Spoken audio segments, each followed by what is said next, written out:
तो आज बात करेंगे जुडिशियल रिव्यू की। जी हाँ, न्यायिक पुनरावलोकन की। इस सीरीज को बनाने के दौरान हमने देखा है कि इस सीरीज में आर्टिफिशियलनेस बहुत आ जाती है।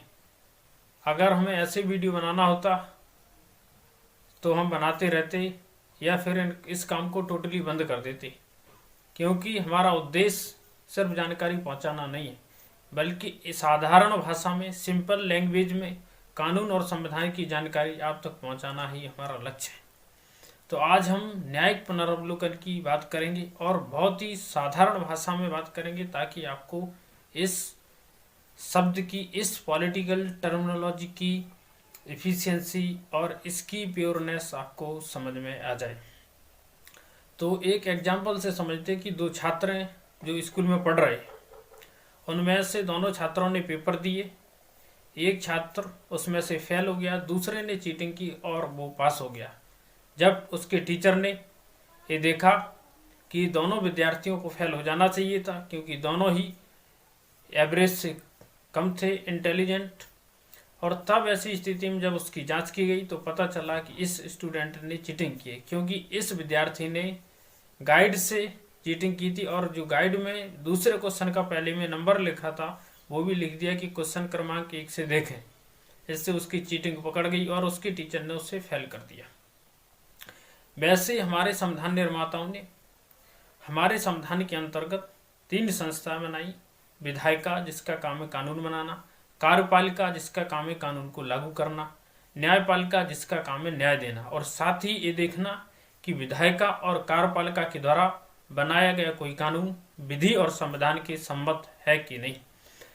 तो हमारे एग्जाम्पल में जैसे टीचर ने देखा था कि इस स्टूडेंट ने टीचिंग की और उसे फेल घोषित कर दिया था, वैसे ही हमारी न्यायपालिका ये देखती है कि विधि जो बनाई गई है संसद के द्वारा या फिर राज्यों में विधानसभाओं के द्वारा वो संविधान के अनुकूल है कि नहीं, विधि के अनुकूल है कि नहीं। यदि ऐसा नहीं है तो वो उससे उस सीमा तक शून्य घोषित कर देती है जिस सीमा तक वह संविधान या विधि के विरुद्ध है। और ठीक इसी प्रकार कार्यपालिका के द्वारा लिया गया कोई भी निर्णय यदि विधि और संविधान के विरुद्ध है तो न्यायपालिका उसे भी शून्य घोषित कर देती है। तो हम इसके संवैधानिक प्रोविजन को समझते हैं और फिर इसे इन डेप्थ एनालिसिस करेंगे। संविधान का आर्टिकल 13, जिसके 3 भाग हैं मूल रूप से। तो पहले भाग में ये लिखा कि संविधान लागू होने से पहले जो विधियां हैं जो बनाई गई हैं वो यदि संविधान के भाग 3 से असंगत है, इनकंसिस्टेंट है, तो उन्हें शून्य घोषित कर दिया जाएगा। आर्टिकल 13 के क्लॉज 2 में ये लिखा है कि राज्य द्वारा बनाई गई कोई भी विधि जो संविधान के विरुद्ध है वो उस सीमा तक शून्य घोषित होगी जिस सीमा तक वह संविधान के भाग 3 यानी फंडामेंटल राइट की विरुद्ध हो या फिर उसका वायलेशन करती हो। इसके साथ ही आगे एक्सटेंशन करके आर्टिकल 13 क्लॉज 3 में लॉ को बताया कि लॉ के अंतर्गत क्या आएगा। उसमें लिखा है कि इसके अंतर्गत नोटिफिकेशन, कस्टम, रूल्स, बायलॉज, सब लॉज, नोटिफिकेशन, यूसेज यानी कि प्रथाएं, रीति रिवाज, नियम, विनियमन, अधिनियम, ये सारी चीजें आती हैं। यानी कि विधायिका के द्वारा बनाया गया कानून भी इसमें शामिल है और कार्यपालिका को उसमें लागू करने के लिए बनाए गए नियम, लिए गए निर्णय भी इसमें शामिल है। यानी वो यदि विधि के विरुद्ध होंगे तो वो भी शून्य घोषित होंगे। इसे एक साधारण एग्जाम्पल से समझिए।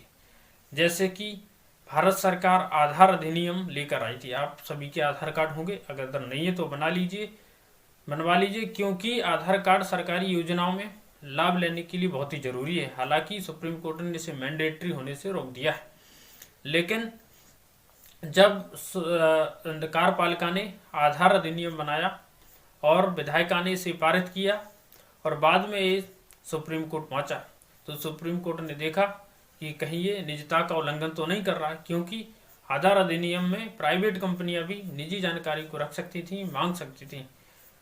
तब सुप्रीम कोर्ट ने आधार अधिनियम की धारा 57 को नल एंड वाइड घोषित कर दिया। यानी कि विधायिका के द्वारा बनाए गए कानून की कार्यपालिका ने जांच की, ठीक वैसे ही जैसे टीचर ने स्टूडेंट के द्वारा की गई लिखी गई परीक्षा की देखी और उसमें जो चीटिंग थी जिस कारण उसे फेल घोषित कर दिया था, वैसे ही सुप्रीम कोर्ट ने आधार अधिनियम की धारा को, एक पर्टिकुलर धारा को नल एंड वाइड यानी असंवैधानिक घोषित कर दिया।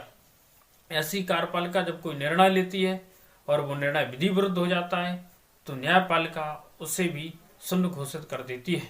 तो मेरी आशा है कि विधायिका और कार्यपालिका तथा न्यायपालिका के बीच के संबंध तथा न्यायिक पुनरावलोकन आपको समझ में आ गया होगा। लोकतांत्रिक सेटअप में विधि का शासन, कानून का शासन, संविधान का शासन ही सर्वोच्च होता है और संघीय व्यवस्था बनी रहे, मूल अधिकारों की रक्षा हो, इसीलिए न्यायपालिका को ये शक्ति सौंपी गई है। आपको एक मजेदार बात बता देता हूँ कि न्यायिक समीक्षा, न्यायिक पुनरावलोकन, ज्यूडिशियल रिव्यू संविधान के आधारभूत ढांचे के अंतर्गत आती है। It is a part of basic structure of the constitution.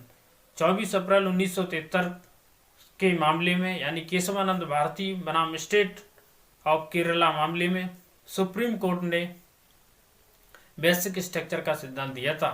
हम अगले वीडियो में बेसिक स्ट्रक्चर को डिटेल से समझेंगे, लेकिन यहाँ ये बात समझ लेना ही पर्याप्त होगा कि बेसिक स्ट्रक्चर संविधान का मूलभूत ढांचा है जिसमें सुप्रीम कोर्ट ने इसकी व्याख्या की है और इसमें कुछ आधारभूत प्रावधानों को शामिल किया, जैसे मूल अधिकार, नीति निर्देशक तत्व, न्यायिक पुनरावलोकन, न्यायपालिका की स्वतंत्रता।